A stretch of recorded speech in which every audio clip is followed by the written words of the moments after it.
You are watching BitBNS News.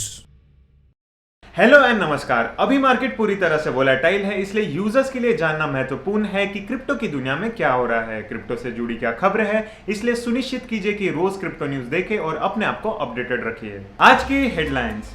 पिछले 24 घंटों में क्रिप्टो मार्केट में डबल डिजिट्स के गेन देखे गए। Top middle east crypto exchange के द्वारा लिस्ट किए जाने के बाद शिबा इनू की वैल्यू रिसेंट लो से 44% से बढ़ी।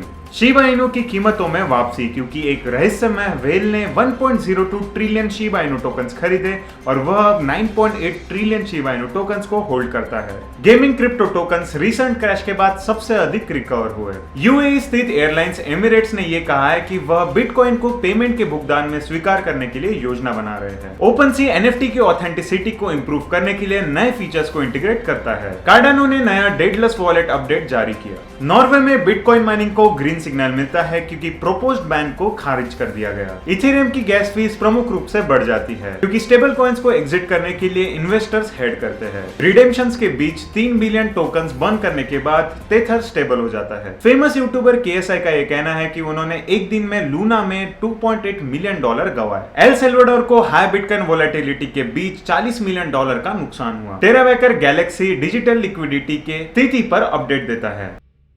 कॉइन मार्केट कैप के अनुसार पिछले 24 घंटों में क्रिप्टो बाजार में मेजॉरिटी टोकन्स और प्रोजेक्ट में अच्छा लाभ हुआ है। पिछले दिन बिटकॉइन लगभग 12.24% से बढ़ा। बीटीसी की कीमत अब $30,321 है और लिस्ट में दूसरा इथेरियम, जो कि पिछले 24 घंटों में 13.36% से बढ़ा है। ईटीएच अब $2,081 पर कारोबार कर रहा है। बीटीसी और ईटीएच दोनों के मार्केट कैप 578 बिलियन और $252 बिलियन है। Shiba Inu at last rain एक top middle east crypto exchange पर लिस्टेड है। जब भी ग्लोबल क्रिप्टो बाजार में गिरावट का अनुभव होता है तो शिव समुदाय ने कुछ बड़े खबरें दिए हैं। Top middle east crypto exchange rain ने व्यापारिक ट्रेडिंग के लिए अपने बिजनेसेस पर शिबा इनू टोकन को लिस्ट कर दिया है। एक ऑफिशियल ट्वीट के द्वारा इसकी घोषणा की गई। रहस्यमय शिबा इनू व्हेल ने एक और 1.02 ट्रिलियन शिबा इनू टोकन्स का एक्विजिशन किया है। शिबा इनू की कीमत गुरुवार को 0.000095 के निचले स्तर पर आ गई थी, जिसका फायदा उठाते हुए व्हेल ने 1.02 ट्रिलियन शिबा इनू टोकन्स को खरीद लिया, जिसकी कीमत $12.34 मिलियन